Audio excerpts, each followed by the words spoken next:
Jesus karon igsuon na gihimo na lang nilang parte sa ilang schedule ang simba kada Domingo. Kristohanon sila pag naa sila sa simbahan. Kristohanon pag naa diri, pero ini gawas dili na. Mura gipili ng pagka-Kristohanon sa simbahan. Kristohanon na pa sa sunod Domingo. Pero Lunes hangtod Sabado, you cannot see a life live for Christ. Ang atong pagka-Kristohanon igsuon dili lang ni diri sa sulod. Amen.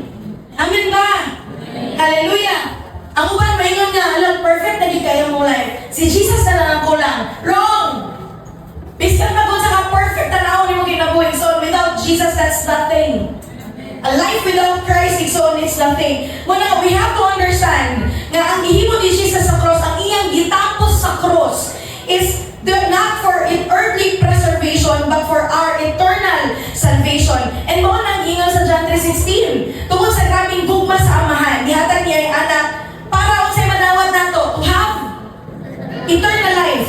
Romans 6:23, for the wages of sin is death, but the gift of God is eternal life in Christ Jesus our Lord. And John 10:28 says, I give